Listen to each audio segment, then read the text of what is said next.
Hey guys, it's Morgan America here. Tonight I am making my Friday night dinner, and I have talked about this in my first video of this series, but I'm basically filming like almost all the parts of this dinner and sharing it with you guys because 3 of them will be my Dolly Parton series and one of them is something I want you guys to know how to do.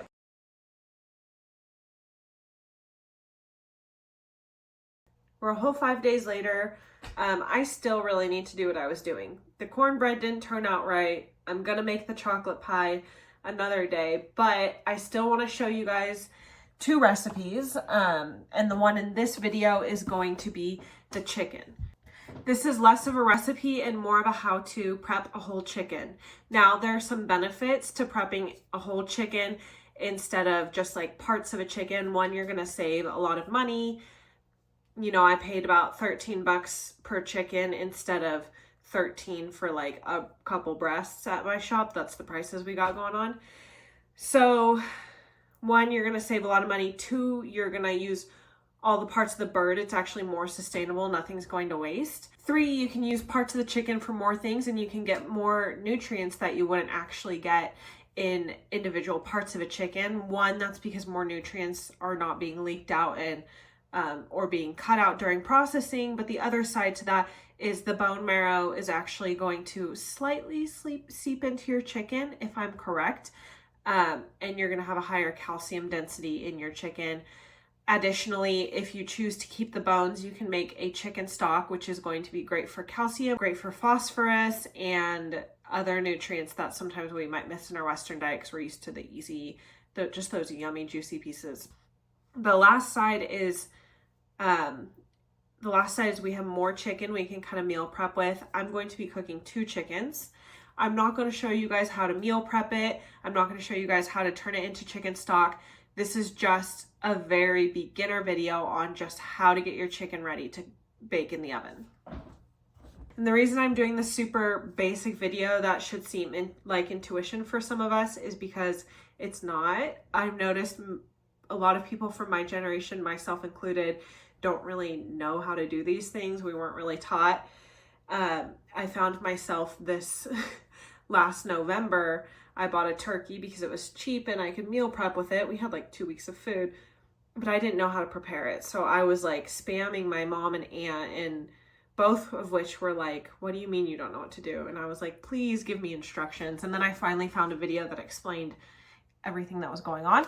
So I'm hoping that this video does the same for you. Cooking a whole chicken is actually surprisingly easy. So I'll take you through the steps. Now, if I had remembered when I was at the store yesterday, I would have also gotten celery and an apple. I would say about 2 stalks of celery chopped up will work really well in your chicken, as well as like a 1/4 of an apple, maybe a 1/2 of an apple in each chicken. So you don't need a lot, but I forgot and that's fine. But I do have an onion, so I'm going to be stuffing each chicken with about like a 1/4 to a 1/3 of an onion. Kind of diced into chunks. I'll show you that too, but they don't have to be super tiny because we're not really cooking them. They're just kind of adding flavor to your chicken. Okay, and the other 2 products that you're going to need will be some sort of deep dish pan. I don't know what they're called. I just know what they look like. That I got from like Safeway, so whatever grocery store that you usually get these from, or whatever grocery store that you get your groceries from will probably have these. You can also get one that's not like a single use, that's reusable, but these are what I have. And then the last item you're gonna need is an oil. Now, traditionally in my family, we have used like canola oils to coat these and cook them. We're going to be using coconut oil today. You could also use olive oil. Again, you can use a canola oil if you want. I've heard of people doing like a beef tallow. I haven't tried that, but I find a lot of success with the coconut oil. So we're gonna go ahead and use the coconut oil. The importance of that is it's just gonna kind of help lock in moisture. The other thing is, if you wanted, you could cook these in a paper bag that's coated with oil. I did that with my turkey. It creates a really moist bird. In addition to adding moisture, the other thing an oil is going to do is help your seasoning stick. And so with that being said, you're also going to want a seasoning of your choice. I usually use the blend by Kinder's. The other thing I add on to all of my meats is just a little bit of chili powder. I think it just adds a flavor that is a little bit unique. All right, first and foremost, the first step you want to do is preheat your oven. Actually going to move your rack to the bottom, kind of like half or third, enough to fit the chicken. Some people put it all the way at the bottom, but I find that like one or two adjustments upwards is a little bit better because it gets a little closer to the heat and cooks a little bit crispier on the edges. The second thing is you're going to want to preheat your oven to 425. So let me go ahead and do that and I'll be right back with the chickens. Let's get started on prepping this chicken to go into the oven.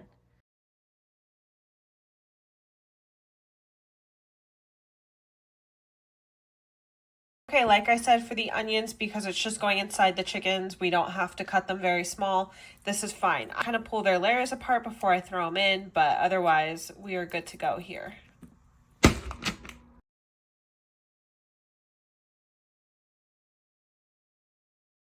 Now here's what I wanted to really show you guys, because this really threw me off when I got my first turkey, is the giblets inside. They'll stuff them into the chicken or your turkey or your bird. And that's going to be like your neck and extra pieces. It's usually like a liver. For some reason, the other bird doesn't have it. So sometimes I know they leave them out. If it's like a smaller bird, it doesn't fit in. On this one, it's in here. I'll show you guys. So I guess content warning, although we're working with raw meat, I don't know why that would bother you. What looks to be like some liver pieces and some other various organs. So some people cook these and they use them for like a gravy or a sauce or whatever. I give them to my dog because my dog eats raw meat. So, you know, take caution if you're going to do that. If your chicken's a little old, maybe don't, but you can totally cook them. But I'm going to give them to my dog.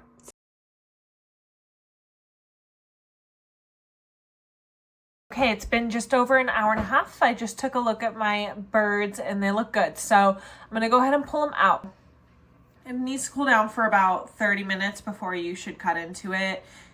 You don't need it to get room temperature. You'll be surprised how long meats of this size like hold their heat. Usually wait about 45 and then it'll be good to serve. It'll be warm. And then when you serve it, go ahead and cut it up into pieces. Eat the parts you want tonight and then store the rest for the rest of the week.